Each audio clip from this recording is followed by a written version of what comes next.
في ملف الصحراء الغربية اجتماع هام بل وغير مسبوق منذ عدة سنوات، ذلك الذي تحدثت عنه وسائل إعلام إسبانية، اجتماع بين ممثلين عن المغرب والبوليزاريو والجزائر وموريتانيا في سفارة الولايات المتحدة في مدريد. من المفترض أنه عقد واختتم أمس حسب نفس المصادر.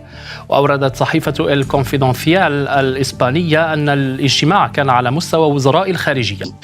ويبدو بأن الاجتماع جدولته كانت على التوالي. أولا يقوم كل طرف من المشاركين بإبداء موقفه من هذا النزاع ويقترح تصورا لحل هذا النزاع.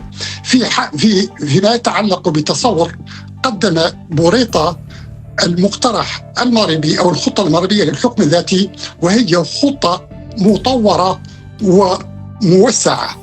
الخطة الأولى تعود إلى سنة 2007 وكانت فقط في 4 صفحات، بينما الخطة التي قدمها اليوم بحسب وسائل الإعلام هنا هي تتألف من 40 صفحة، وتتعلق بحكم ذاتي يتخذ من حكم الإقليم كاتالونيا هنا في إسبانيا مثالا لهذا الحكم الذي سيمنح أو يقترح على إقليم الصحراء. وكذلك هناك بحسب هذه الوسائل، وسائل الإعلام الإسبانية، هناك سيتم استفتاء على هذا المقترح على الخطة، وكذلك سيتم تعديل الدستور المغربي ليتلائم مع هذه الخطة.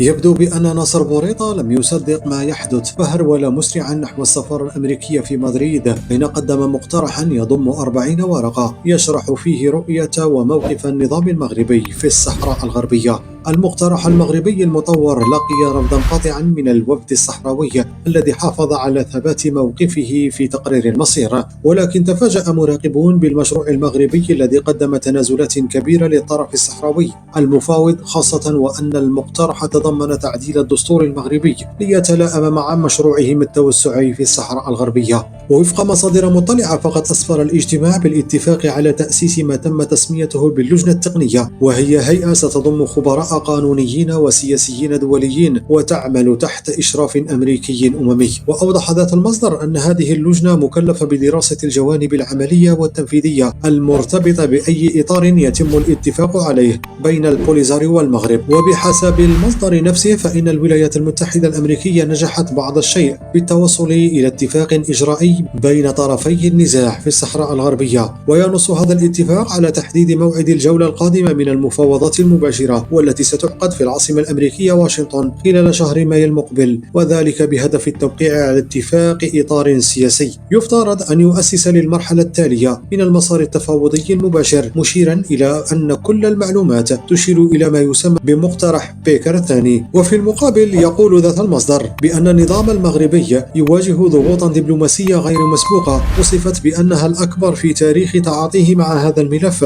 في ظل تشدد جميع الأطراف الأخرى وتزايد الانخراط الدولي في إيجاد أي حل لهذه القضية.